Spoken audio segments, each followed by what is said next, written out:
Chronic kidney ஃபெயிலியரில் இந்த stage 5 அதுக்கு பேர் வந்து ESRD சொல்லுவாங்க, end stage renal disease.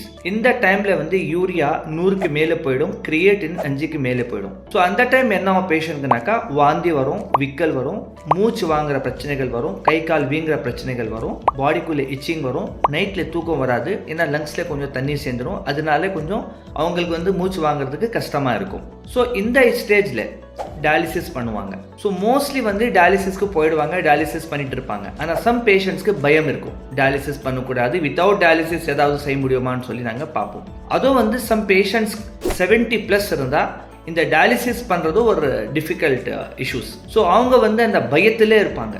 So ஏன்னா இந்த களத்தில் வந்து சென்ட்ரல் லைன் போடுவாங்க. ஸோ அந்த டைமில் வந்து அவங்களுக்கு நர்ஸ் வந்து கிடைக்காது. ஸோ அந்த மாதிரி சுச்சுவேஷனில் என்கிட்ட ஒரு பேஷண்ட் வந்தாங்க.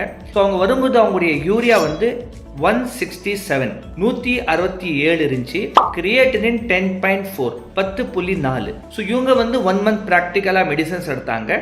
அதுக்கப்புறம் அவங்களுடைய யூரியா 98 ஆயிடுச்சு, கிரியேட்டினின் 5.5 ஆயிடுச்சு, 5.5 ஆயிடுச்சு 1 மந்த் மெடிசன்ஸ்லேயே வித்தவுட் டயாலிசிஸ். ஸோ நீங்கள் வந்து எமர்ஜென்சி ஏதாவது பிரச்சனைகள் இருந்தால், இப்போ நானே வந்து அலோபதிக்லேயே post graduation diploma in emergency medicines படிச்சிருக்கேன். நான் யுனானியில் டாக்டர் ஆஃப் மெடிசன் படிச்சிருக்கேன். இப்போ எமர்ஜென்சி கண்டிஷனில் வந்தால் எமர்ஜென்சி ட்ரீட்மெண்ட் தான் கொடுக்க முடியும். ஆனால் அதுக்கு கொஞ்சம் முன்னாடி வந்துட்டா, இது சிம்டம்ஸ்க்கு கொஞ்சம் முன்னாடி வந்துட்டா யுனானி மெடிசன்ஸ் உங்களுக்கு வண்டர்ஃபுல் ரிசல்ட்ஸ் கிடைக்கும். இது கூட கொஞ்சம் பத்தியம் சேர மாதிரி இருக்கும். நான் வந்து எங்களுடைய ஹாஸ்பிட்டல் வாணியம்பாடியில் இருக்குது. ஸோ வாணியம்பாடியில் வந்து நீங்கள் ரொம்ப கிட்ட இருந்தால் டைரெக்டாக வந்து நீங்கள் எனக்கு பார்த்துட்டு போயிடலாம். நீங்கள் கொஞ்சம் தூரம் இருக்கீங்கன்னாக்கா முதல்ல பேஷண்ட்டுடைய ரிப்போர்ட்ஸ் வாட்ஸ்அப்பில் நீங்கள் அனுப்பிச்சிடுங்க. எங்களுடைய ஹாஸ்பிட்டலுடைய அந்த அசிஸ்டன்ட் டாக்டர்ஸ் எல்லாம் உங்களுடைய ரிப்போர்ட்ஸ் பார்த்து உங்களோட பத்தியம் எல்லாம் உங்களுக்கு சொல்லிடுவாங்க, டீட்டெயில்ஸ் சொல்லிடுவாங்க. அவங்களுக்கு என்ன சுச்சுவேஷனில் என்ன செய்யணும்னு சொல்லி கைட் பண்ணிடுவாங்க.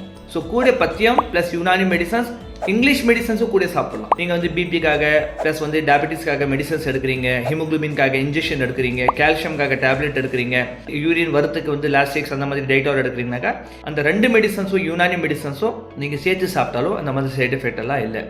ஸோ நீங்கள் வந்து யுனானி மெடிசன்ஸ் 1 மந்த் ப்ராக்டிக்கலாக ட்ரை பண்ணி உங்களுடைய ஃபிசிக்கல் ரிசல்ட் கண்டிப்பாக இம்ப்ரூவ்மெண்ட் ஆகிடும். பிளட் டெஸ்ட் வந்து ப்ராக்டிக்கலாக எவ்வளோ பிளட் டெஸ்ட்டில் வந்து ரிசல்ட் வருது அதே நீங்கள் வந்து செஞ்சு உங்களுடைய நியரஸ்ட் லேப்பில் எங்களுக்கு அனுப்பலாம்.